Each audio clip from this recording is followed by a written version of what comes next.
Hi everyone, this is Lorraine. So today I am 38 weeks pregnant.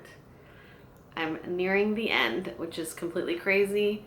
I've had 2 doctor's appointments since the last time that I spoke to you because I never really did a 37-week update, and since I'm already 38 weeks, this is just going to be both of those weeks combined into one.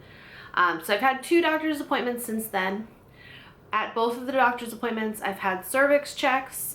They've both been very standard doctor's appointments at this point in time, where you go, you pee on a little stick. Sometimes you pee in a cup, depending on where you go. Last place, I just peed in a cup. This time I pee on a stick. I guess that's all normal. Then you go and get your weight done. Then blood pressure. Everything is completely normal. My blood pressure is like 110 over something. I don't remember what it is exactly, but it's not important. Then the doctor comes in, checks the fundal height of my belly, and I've been getting cervix checks these last 2 times. So at 37 weeks at my doctor's appointment, I had, my fundal height was 39, which kind of freaked me out because we're in the process of kind of moving, which I think we're going to be able to do. So let's just everybody cross your fingers and just say, I hope your baby stays in for at least another week. Just another week would be really, really wonderful. We started packing up things, so I really would prefer it if he could stay in there just one more week. So the fundal height was 39, which I know that it doesn't really, it can be off by a certain amount, but it's 39, so it's a little bit, at 37 weeks, it's 2 more centimeters than, yeah. And my cervix at that point in time, I was 80% effaced and 1.5 centimeters dilated. So that's where I was at 37 weeks. And at 37 weeks, also I filmed my last video pretty late. So then I was waiting to film the other one, and I just wasn't feeling good the past week. I just was feeling kind of bad, and I honestly thought that the baby was gonna come a little bit early because of how kind of miserable I was feeling. So I was a little nervous, trying not to do anything too physically draining on myself, but yeah, so I was a little afraid that the baby was going to come. I just wasn't feeling well. I'm getting a lot more pressure down below. One thing I did notice is that the pressure up here in my ribs, a lot of times by nighttime, I have extreme pain in my ribs. So I've noticed lately that the pressure seems to have gone away, so the baby is definitely lowered down a little bit. I still will eventually, randomly throughout the day, I'll feel a little bit of pain in my rib cage up there, but for the most part, the pressure and everything is gone. So at this point in time, I'm feeling really good again. I feel a little bit of shortness of breath right now as I'm speaking, but I feel really, really good. There was that week of misery and I felt pretty miserable, but now I'm feeling really good again. So I feel like the baby could stay in there for at least another week, maybe even 2. That would be great if we could just stay in there for another 2 weeks, because moving and being pregnant is a little stressful. I had mentioned that I had tested positive for the strep B. So I've just been kind of doing things that people say are natural remedies, just probiotics and Greek yogurt, and that's basically, and I had been taking apple cider vinegar, but I noticed that when I was taking the apple cider vinegar or drinking that, I was actually feeling worse.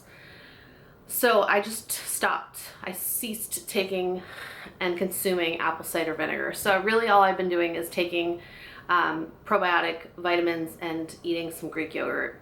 So hopefully the strep B will not be in my system at that point in time, but I'm still going to have to take the antibiotics.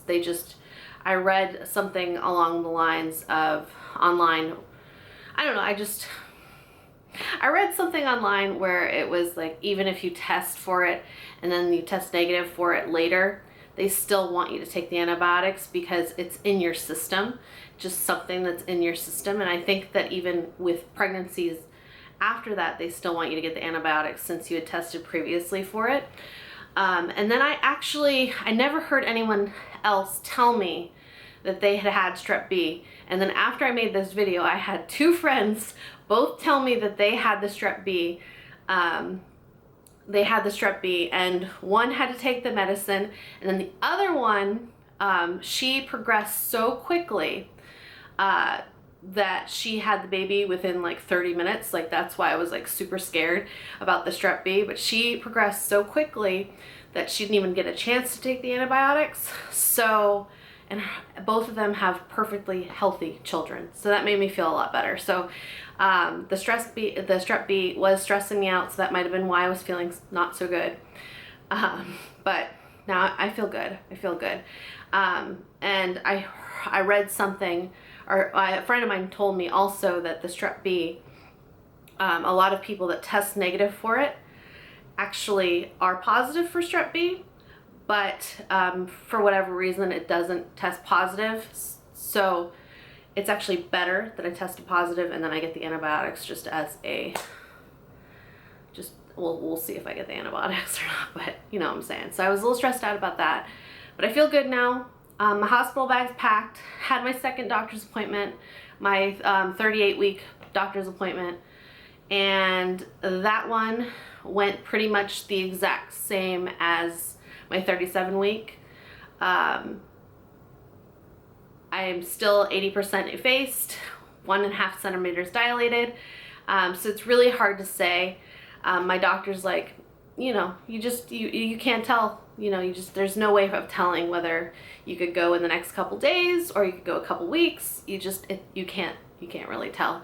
So he's like, are you prepared? And I'm like, I am prepared, but we're kind of in the process of moving. So he's like, okay, just you know, be prepared.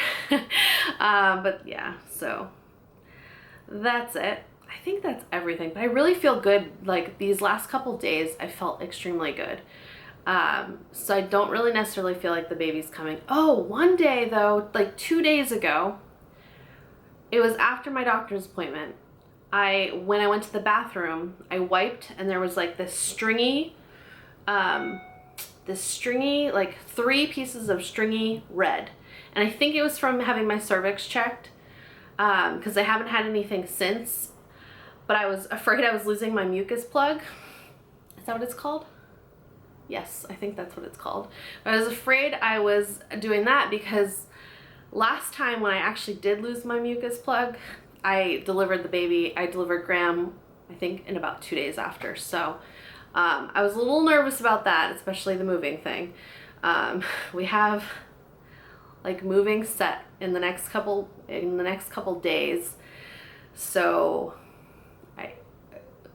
I really would like him to stay in there for a little bit.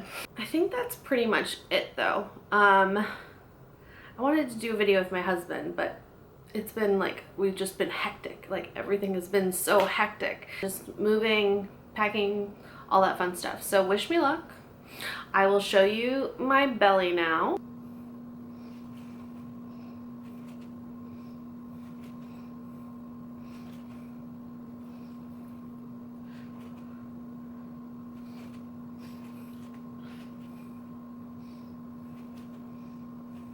And if you have any other questions, feel free to post them below. If you have any recommendations of things that should be packed in the hospital bag, let me know. I probably will do what's in my hospital bag. If I don't get a chance to do it, then I'll do a what I used from my hospital bag, which I did both of those videos last go around.